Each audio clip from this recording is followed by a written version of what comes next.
நம்மளுடைய மாநிலத்தை வந்து சீர்கெடுத்து வச்சிருக்காங்கன்னு நம்ம எல்லாருக்குமே தெரியும். அதிகமாக டாஸ்மாக் கடைகளும் அதிகமாக பார்களும் இன்னைக்கு வந்து ஓபன் பண்ணிக்கிட்டு இருக்காங்க. 286க்கும் மேற்பட்ட கோயில்களை இடிச்சிருக்காங்கன்னு ஒருத்தவங்க சொல்றாங்க. அவ்வளவு பணமுமே வந்து விரயம் ஆகிக்கிட்டு இருக்கு. உத்தரகாண்ட் அரசு வந்து மதர்சாவை வந்து பேன் பண்ணியிருக்காங்க. போதைப் பொருள் மெத்தபெட்டமைன் விற்கிறவனை கூட பக்கத்துல வச்சிருக்காரு. நம்மளுடைய இந்தியா வந்து இந்தியாவாக மட்டும்தான் இருக்கணும்.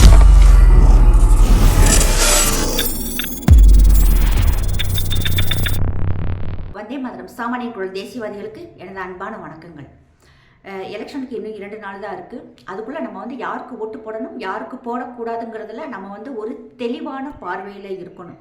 இப்போ வந்து நமக்கு ரொம்ப முக்கியம் ஒரு பாதுகாப்பான அரசு. நம்மளுடைய பிள்ளைகள் நம்முடைய வருங்கால சந்ததியினர் வந்து நிம்மதியாக இருக்கணும். அவங்க வந்து எந்த ஒரு தீய பழக்கவழக்கத்துக்கும் போகக்கூடாது. அவங்களுடைய எதிர்காலம் நல்லா இருக்கணும். அதுதான் நமக்கு வந்து முக்கியம். இன்னைக்கு இருக்கும் நமக்கே தெரியும். இன்னைக்கு இருக்கும் ஆளும் வச்சு திமுக அரசு வந்து எந்த அளவுக்கு நம்மளுடைய மாநிலத்தை வந்து சீர்கெடுத்து வச்சிருக்காங்கன்னு நம்ம எல்லாருக்குமே தெரியும். மிகவும் நம்ம ஓப்பனாக சொல்லணும்னா நம்ம நாட்டுக்கே வந்து மிகவும் அச்சுறுத்தலாக இருக்கக்கூடியது வந்து ஒன்று போதை, இன்னொன்று பார்த்தோம்னா பயங்கரவாதம், இன்னொன்று பார்த்தோம்னா மதமாற்றம். இது மூன்றுமே சேர்ந்து தான் நம் நாட்டை வந்து நாசப்படுத்திக்கிட்டு இருக்காங்க. குறிப்பாக பார்த்தோம்னா இஸ்லாமியர்கள் வந்து இந்தியாவை இஸ்லாமிய நாடாக மாற்றணும் அப்படின்னு முயற்சி பண்ணுறாங்க. கிறிஸ்தவர்கள் பார்த்தோம்னா இது வந்து ஒரு கிறிஸ்தவ நாடாக மாற்றணும் அப்படின்னு சொல்லிட்டு அவங்க ஒரு பக்கம் ஆடிக்கிட்டு இருக்காங்க. ஆனால் இங்கே வந்து இந்துக்களுக்குன்னு இருக்கக்கூடிய ஒரே நாடு, உலகத்தில் ஒரே நாடு இந்தியா மட்டும்தான். ஏன்னா இஸ்லாமிய நாடுகள் 57 இருக்குது. மிச்சம் இருக்க நாடுகள் எல்லாமே வந்து கிறிஸ்தவர்கள் இருக்கக்கூடிய நாடு தான். பட் இங்கே இருக்கும் நாடுல இருக்கிற ஒரு அமைதி, சுதந்திரம் வேற எந்த நாட்டிலையுமே எந்த மக்களுக்குமே இல்லை. இது நமக்கே தெரியும். இப்போ பார்த்தோம்னா அதிகமான போதை கலாச்சாரத்துக்கு வந்து நம்முடைய மக்கள் இன்னைக்கு இருக்கும் இளைஞர்கள் வந்து அதிகமாக அடிமையாகி போயிட்டாங்க. சரியாக வேலை வெட்டிக்கு போகாமல் வீட்டில் இருக்காங்க. பெண்கள் இன்னைக்கு கஷ்டப்பட்டுக்கிட்டு இருக்காங்க. நாளைக்கு வந்து அந்த பிள்ளைகளுடைய எதிர்காலம் என்ன ஆகும்னு தெரியல. இங்கே இருக்கும் ஸ்கூல்கள் எல்லாமே அடைச்சிட்டு அதிகமாக டாஸ்மாக் கடைகளும் அதிகமாக பார்களும் இன்னைக்கு வந்து ஓப்பன் பண்ணிக்கிட்டு இருக்காங்க. நம்ம கண் கூட பார்த்துக்கிட்டு இருக்கோம். ஸ்கூல்களுக்கு பக்கத்தில், காலேஜுக்கு பக்கத்தில், சர்ச்சு, மசூதி, கோயில்களுக்கு பக்கத்தில் கொஞ்சம் கூட ஒரு மனிதாபிமானம் இல்லாமல் நம்ம மட்டும் சொத்து சேர்த்து நல்லா இருந்தால் போதும், நம்மளுடைய குடும்பம் மட்டும் நல்லா இருந்தால் போதுங்கிற ஒரு விஷனை வச்சுக்கிட்டு அவங்க வந்து வேற மாதிரி நம்முடைய பிள்ளைகளை வந்து பால்படுத்திக்கிட்டு இருக்காங்க. இது வந்து கண்டிப்பாக அடுத்த முறை இவங்க ஆட்சிக்கு வந்தால் இன்னும் அதிகமாகத்தான் ஆகும். ஏன்னா விற்கிறவங்களே அவங்க தான் அப்படின்னு சொல்லிட்டு நம்மளுடைய அண்ணாமலை அவர்களே வந்து ஆதாரத்தோட ஜாஃபர் சாதி கூட இருக்கிற ஃபோட்டோஸ் எல்லாமே எடுத்து காமிச்சிட்டாரு. கனிமொழி அவர்கள் கூட இருந்து ஃபோட்டோ எடுத்திருக்காங்க. ஸ்டாலின் அவர்கள் கூட இருந்து ஃபோட்டோ எடுத்திருக்காரு. நம்முடைய முதல்வரையா இருந்து ஃபோட்டோ எடுத்திருக்காங்க. அவங்களுக்கு தேவை பார்த்தோம்னா நான் தமிழ்நாட்டு மக்கள் எக்கேடு கட்டி எப்படி வேணாலும் போகட்டும், நம்ம நல்லா இருக்குன்னு மட்டும்தான் நினைக்கிறாங்க. இது வந்து இனிமேல் தொடரக்கூடாது அப்படின்னு நம்ம கண்டிப்பாக நினைக்கிறோம். இது வந்து ஒவ்வொரு தமிழரும் நினைக்கணும். இது வந்து திமுகவுக்கும் தமிழக மக்களுக்கும் உண்டான ஆட்சி. இதுதான் வந்து நம்ம மைண்டில் வச்சுக்கிட்டு நம்ம ஓட்டு போடணும். இது வந்து இப்படி ஒரு போதையை வந்து ஊக்குவிக்கக்கூடிய ஒரு அரசாங்கம் நமக்கு தேவையே இல்லை. எத்தனையோ மாநிலங்களில் பார்த்தோம்னா இன்னைக்கு சாராய வருமானம் இல்லாமல் பட்ஜெட் போட்டு, உபரி பட்ஜெட் போட்டு அவங்களுடைய மாநிலங்களை வந்து செல்வ செழிப்பாக நல்ல ஒரு பொருளாதாரத்தில் மேலோக்கி கொண்டு போய்கிட்டு இருக்காங்க. அது ஒன்று. இன்னொன்று பார்த்தோம்னா மதமாற்றம், அதிகமான மதமாற்றங்கள் நம்ம தமிழ்நாட்டில் நடந்துகிட்டு இருக்கு. அதை பற்றி நம்மளுடைய அரசாங்கம் 1% கூட காதில் வாங்காமல் அதை கண்டுக்கிறவே மாட்டேங்குது. இன்னும் கொஞ்ச நாள் போச்சுன்னா இன்னைக்கு இருக்கும் ஒரு 6% இஸ்லாமிய ஓட்டுகளுக்காகவும் 5% இருக்கக்கூடிய கிறிஸ்தவர்களுடைய ஓட்டுக்காகவும் இந்த திமுக அரசு இங்க இருக்கும் பெரும்பான்மையாக இருக்கக்கூடிய இந்துக்களை வந்து எந்த அளவுக்கு வஞ்சிக்குதுன்னு நம்ம பார்க்கணும். இது வரைக்கும் சொல்றாங்க 286க்கும் மேற்பட்ட கோயில்களை இடிச்சிருக்காங்கன்னு ஒருத்தவங்க சொல்றாங்க இல்ல 400 கோயில் கிட்டக்க இருக்கும், அவ்வளவு கோயில்களை இடிச்சிருக்காங்க அப்படின்னு சொல்றாங்க. அதாவது இது வந்து அரசாங்க நிலத்துல இருக்கு, வேற ஒருத்தவங்களுடைய இடத்துல இருக்கு. இது வந்து கோர்ட் மூலியமாகத்தான் ஆர்டர் வந்து நாங்கள் கோயில்களை இடிக்கிறோம் சொல்லக்கூடிய இன்றைக்கு இருக்கும் அரசு திருப்பரங்குன்ற விஷயத்தை நம்ம பார்த்தோம்னா கோர்ட்டு சொல்லிச்சுல தீபம் ஏற்றணும்னு சொல்லிட்டு கோர்ட்டு சொல்லும்போது அந்த ஒரு ஆர்டரை ஏன் நம்மளுடைய தமிழக அரசு மதிக்கலை? இது ஒரு கேள்வி கட்டாயம் எல்லாருமே கேட்கணும். அதே மாதிரி பள்ளிவாசல்களை இடிக்கணும்னு சொல்லி கோர்ட்டு ஆர்டர் கொடுத்துருக்கு, சர்ச்சுகளை இடிக்கணும்னு சொல்லிட்டு கோர்ட்டு ஆர்டர் கொடுத்துருக்கு. அதெல்லாம் எதுவுமே செய்யலை. ஆனால் கோயிலை இடிக்கணும்னு சொல்லும்போது மட்டும் ரொம்ப வேகமாக வந்து கோயிலை இடிக்கிறாங்க. ஸோ இவங்க வந்து நேரடியாகவும் மறைமுகமாகவும் மதம் மாற்றத்துக்கு வந்து இன்னைக்கு இருக்கும் தமிழக அரசு துணை போகுதுங்கிறது நம்ம எல்லாருக்குமே வந்து தெள்ள தெளிவாக இருக்கு. இன்னொன்று பார்த்தோம்னா இங்கே நம்ம தமிழக மக்கள் கொடுக்குற டேக்ஸ் அம்பட்டுமே பார்த்தோம்னா சென்ட்ரல் கவர்மெண்ட் வாங்கிட்டு 75% திரும்ப நம்மளுடைய அரசுக்கே கொடுக்குறாங்க. அவ்வளோ பணமுமே வந்து விரயம் ஆகிக்கிட்டு இருக்கு. இன்னைக்கு அவங்க எடுக்கக்கூடிய ஒவ்வொரு ஆடுமே பார்த்தோம்னா பல கோடி ரூபாய் செலவு பண்ணி விளம்பரப்படுத்துறாங்களே தவிர அந்த பணத்தை வச்சுக்கிட்டு நம்முடைய தமிழக மக்களுக்கு ஒரு நல்ல குடிதண்ணீர், ஒரு நல்ல சாலை, ஒரு நல்ல பள்ளிக்கூடம் கட்டி கொடுக்கணும்னு அந்த அறிவு இன்னைக்கு இருக்கும் அரசாங்கத்துக்கு துளி கூட இல்லை. இந்த மத மாற்றம் சொல்லும்போது இப்போ சமீபத்தில் வந்து டிசிஎஸ்ல நம்ம பார்த்துப்போம், கார்பரேட் ஜிஹாத் அப்படின்னு சொல்லிட்டு.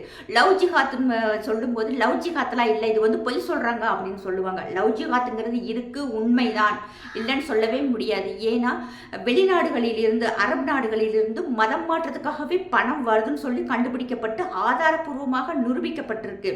நம்ம பார்த்தா உத்தரப்பிரதேசில் இருக்கிற ஒரு சாதாரண சைக்கிளில் மோதிரங்கள் தாயத்து வித்துக்கிட்டு இருந்த ஒரு ஆள் ஜக்கூர் பாபா ஜலாலுதீன், அவருடைய அக்கௌண்ட்டில் மட்டுமே 3 மாதத்தில் 110 கோடி ரூபாய் வந்து அக்கௌண்ட்டில் இருந்து கண்டுபிடிக்கப்பட்டு அந்த ஆள் இன்னைக்கு ஜெயிலில் இருக்கார். அவங்க சொத்துக்கள் வந்து இடிக்கப்பட்டு முடக்கப்பட்டிருக்கு. இது வந்து மதர்சாக்கள்லேயே வந்து இப்போ உத்தரகாண்ட் அரசு வந்து மதர்சாவை வந்து பேன் பண்ணியிருக்காங்க. மதர்சா போர்டவே வந்து டிமாலிஷ் பண்ணியிருக்காங்க, வேண்டாம் அப்படின்னு சொல்லிட்டு.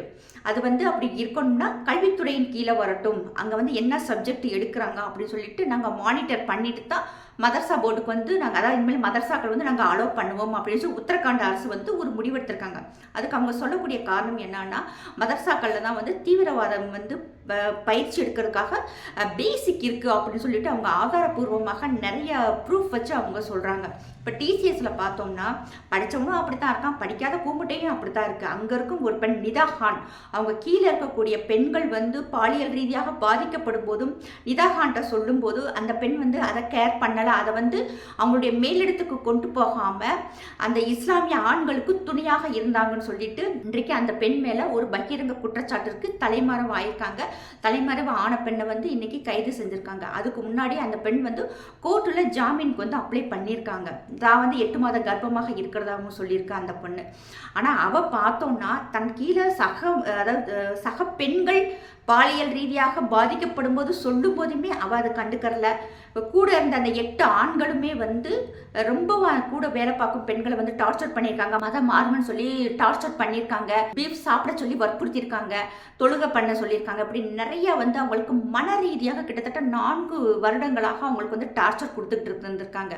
அந்த பெண்கள் வந்து அதை கொஞ்சம் தைரியமாக வெளியே சொல்ல பயப்படுறாங்க. என்ன காரணம், நம்முடைய சமூகம் இப்போதான் படித்து வெளியே வர்றாங்க, ஒரு வேலைக்கு போகிறாங்க, அந்த இடத்துல வேலைக்கு போகிற இடத்துல ஏதாவது அவங்களுக்கு டிஸ்டர்பன்ஸ் இருந்து வீட்டில் சொன்னால் நீ வேலைக்கு போகாத நின்று அப்படின்னு சொல்லுவாங்க. ஏன்னா வெளியே தெரிஞ்சால் நம்ம சமூகம் வந்து பெண்களை தான் வந்து அசிங்கமாக பேசுவாங்க.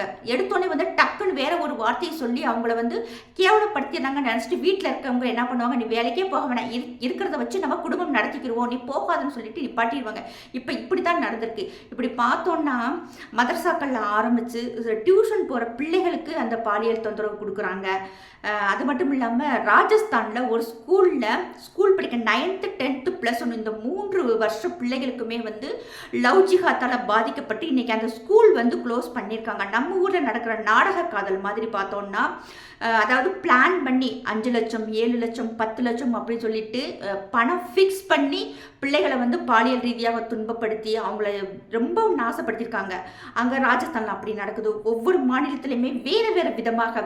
ஜிம்முக்கு போகிற பெண்கள்லாம் கொஞ்சம் கவனமாக இருங்க. ஜிம்முக்கு போகிறவங்கள வந்து பார்த்தோன்னா உத்தரப்பிரதேசத்தில் கிட்டத்தட்ட 15 இடத்துல ஜிம்முகளை வந்து க்ளோஸ் பண்ணியிருக்காங்க. அங்கே வந்து ட்ரெயினர் இருக்காங்களே, ட்ரெயினரே வந்து அந்த பெண்களை வந்து வேறு மாதிரி அப்யூஸ் பண்ணி அவங்கள வந்து பாலியல் ரீதியாக துன்பப்படுத்தி அவங்கள மன ரீதியாக டார்ச்சர் கொடுத்து ஒரு பெண் தைரியமாக போய் வெளியே சொல்லவும் தான் இது என்ன ஏதுன்னு சொல்லி ஆராயும் போது, அதாவது உத்தரப்பிரதேசில் கிட்டத்தட்ட 15 இடத்துல பிளான் பண்ணியவும் ஹிந்து பெண்களை டார்கெட் பண்ணி இப்படித்தான் செஞ்சிருக்காங்கன்னு சொல்லவுமேவும் அந்த அத்தனை பேருமே வந்து கைது செய்யப்பட்டிருக்காங்க. இவங்க அத்தனை பேருமே வந்து இந்த லவ் ஜிஹாத் மாதிரி இது வந்து ஜிம் ஜிஹாத் அப்படின்னு சொல்றாங்க. இப்போ ராஜஸ்தானில் பார்த்தோம்னா சமீபமாக ஒரு மாசத்துக்குள்ள நடந்தது. பியூட்டி பார்லர் நாங்கள் வந்து ஃப்ரீயாக வந்து பியூட்டிஷியன் நாங்கள் சொல்லித்தரோம் அப்படின்னு சொல்லிட்டு கூப்பிட்டு அங்கேயுமே பெண்களை வந்து தவறான முறையில் பயன்படுத்தி அவங்கள பிரெயின் வாஷ் பண்ணி இஸ்லாம் மதத்துக்கு மாறுங்க அப்படின்னு சொல்லி அவங்களையும் பாடாப்படுத்தியிருக்காங்க. இப்போ அந்த விஷயம் வெளியே வந்திருக்கு. அப்படி பார்த்தோம் நமக்கு school, college, tuition centre, beauty parlour, gym, college, டாக்டராக இருந்தால் அவனும் அப்படித்தான் இருக்கான். இங்கிட்டு பார்த்தோம்னா டிசிஎஸ்ல போய் ஒர்க் பண்ண ஒரு ஐடி ஃபீல்டில் போனால் இங்கிட்ட ஐடிலையும் ஜிஹாத் பண்ணுறாங்க, லேண்டு ஜிஹாத். இப்படி பார்த்தோம்னா சுத்து எங்கிட்ட தாண்டா இவங்கிட்ட இருந்து தப்பிக்கிறதுங்கிற மாதிரி உண்மையிலே ஒரு பயமாக தான் இருக்குது. பிள்ளைகளை வந்து வெளியே அனுப்ப பயமாக இருக்குது. டியூஷன் சென்டரில் விட்டால் நம்ம பிள்ளைகள் எதுவும் பண்ணிடுவாங்கன்ட்டு இன்றைக்கி எல்லா பேரண்ட்ஸுமே வந்து ஒரு பயத்தோடு வாழ்ந்துக்கிட்டு இருக்காங்க.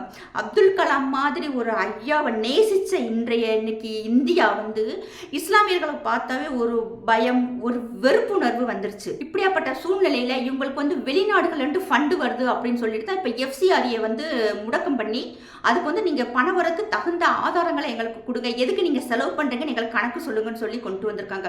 இப்படி ஒரு நல்ல சட்டம் கொண்டு வந்தா எல்லா எதிர்க்கட்சியும் சேர்ந்து எதிர்க்கிறாங்க. இவங்கிட்ட இருந்து தப்பிக்கணும்னா நம்ம வந்து ஃபர்ஸ்ட் ஸ்ட்ராங்காக இருக்கணும். நம்மளை பாதுகாக்கக்கூடிய ஒரு அரசாங்கம் கண்டிப்பாக வேண்டும். இதுல எந்த மாற்று கருத்துமே இல்லை.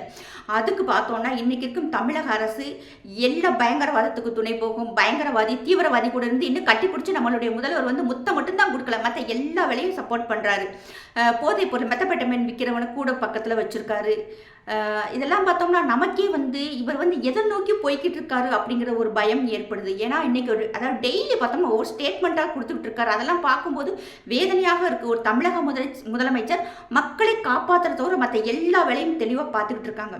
இப்போ நம்மளுடைய இந்தியா வந்து இந்தியாவாக மட்டும்தான் இருக்கணும். இஸ்லாமிய நாடாகவும் வேண்டாம், கிறிஸ்தவ நாடாகவும் வேண்டாம். இதுக்கு துணை போகும் அரசு நமக்கு 1% கூட வேண்டாம். தமிழக மக்கள் நம்ம எல்லாரும் ஒற்றுமையாக இருந்து NDAவினுடைய கரத்தை வலுப்படுத்தணும். எடப்பாடி ஐயாவினுடைய இரட்டலைக்கு, தாமரை சின்னத்துக்கு, குக்கருக்கு, மாம்பழத்துக்கு அந்த கூட்டணி கட்சிகள் என்னான்னு சொல்லி நிறைய பேருக்கு தெரியாமல் இருக்கு. அவங்களுக்கு நம்ம எடுத்து சொல்லணும். அதாவது இந்த கட்சிக்கு நீங்க ஓட்டு போடுங்க, இது போட்டோம்னா ஒருத்தங்க கேட்குறாங்க, எப்பா இந்த சின்னத்துக்கு நான் ஓட்டு போட்டா அண்ணாமலைக்கு போய் சேருமா அப்படின்னு சொல்லி கேட்குறாங்க. ஒரு சிலருக்கு அந்த விவரம் தெரியல. அப்போ நம்ம சொல்லணும், இந்த ஓட்டு போட்டால் அவங்களுக்கு போய் சேர்ந்துடும். ஏன்னா கிராமத்தில் இருக்க மக்களுக்கு பெரும்பாலும் அப்படி சொன்னா தான் புரியும். நீங்க இவங்களுக்கு ஓட்டு போடுங்க, இது அண்ணாமலைக்கு போயிடும், இந்த ஓட்டு போடுங்க, இது எடப்பாடி ஐயாருக்கு போயிடும் சொல்லிட்டு நம்ம அந்த மக்களுக்கு புரியுற மாதிரி நம்ம எடுத்து சொன்னாலே போதும், ஓட்டு கூடிடும். ஏன்னா இன்னைக்கு வந்து NDAவின் வெற்றி வாய்ப்பு மேலே தான் போய்கிட்டு இருக்கு. மக்கள் வந்து இன்னும் தைரியமாக வெளியே வந்து மக்கள்கிட்ட எடுத்து சொல்லணும். ஏன்னா இன்னைக்கு மீடியா சப்போர்ட் சுத்தமாக இல்லை NDA கூட்டணிக்கு. நம்ம எல்லாருக்குமே தெரியும். சும்மா ஒரு 10-15 யூடியூபர் தான் வெளியே வந்து கத்துன்னு கத்திக்கிட்டு இருக்காங்க. அதில் நிறையா இந்த சோஷியல் மீடியாவில் இருக்கிறவங்க எல்லாருமே வந்து நிறைய கேஸில் இருக்கிறாங்க. அவங்கெல்லாம் எப்போ தான் அந்த கேஸ்லேருந்து வெளியே வர போகிறாங்கன்னு தெரியல. அடுத்து இந்த ஆட்சி தொடர்ந்தால் இவங்களும் வெளியே வந்து பேச முடியாமல் போயிடும். அப்போ மக்களுக்கு நடக்கக்கூடிய நல்ல விஷயங்களை வெளியே சொல்ல முடியாமல் போயிடும். ஏன்னா தைரியமாக வந்து மிரட்டி சும்மா மீம்ஸ் போடுறவங்களெல்லாம் இங்கேருந்து குஜராத்லேருந்து போய் அரெஸ்ட் பண்ணி கூப்பிட்டு வர இந்த ஆட்சி எப்படிப்பட்ட ஆட்சி இருக்குன்னு நம்ம பார்த்துக்கிறோம். அதனால் மக்களுக்கு எடுத்து சொல்லுங்கள். அடுத்து திமுக வரவே கூடாதுங்கிறதுல ஒவ்வொருத்தவங்களுடைய மனசுலையும் ஸ்ட்ராங்காக பதிய வைங்க. அடுத்து வந்து ஒரு நல்ல ஆட்சி நமக்கு கிடைக்கிறதுக்கு நம்மளால் மட்டும்தான் அது முடியும். இதை விட்டோம்னா அடுத்து இன்னும் ஒரு 5 வருஷம் நம்ம வந்து இலவு காத்த கிளி மாதிரி காத்துக்கிட்டு இருக்கணும். எத்தனை வீட்டில் இலவு விழுகுதுன்னே தெரியாது. ஏன்னா எத்தனை வீட்டில் இலவு விழுந்தாலும் இவங்களுக்கு கவலை இல்லை. இவங்களுக்கு தேவை வந்து பணம் மட்டும் வந்தால் போதும். பட் நமக்கு அப்படி இல்லை. நம்மளுடைய வாழ்க்கை, நம்மளுடைய எதிர்காலம் நம்ம கையில் மட்டும்தான் இருக்குது. அதனால் ஒரு நல்ல ஆட்சி அமையணும். அதனால் மக்களே கவனமாக இருந்து நம்மளுடைய ஓட்டை சரியான நபருக்கு நம்ம போட்டு தேர்ந்தெடுத்தோம்னா தமிழர்கள் வந்து புத்திசாலிகள், அறிவாளிகள்ங்கிறது இதன் மூலமாக நிரூபணமாகும். ஜெய்ஹிந்த், ஜெய் பாரத்.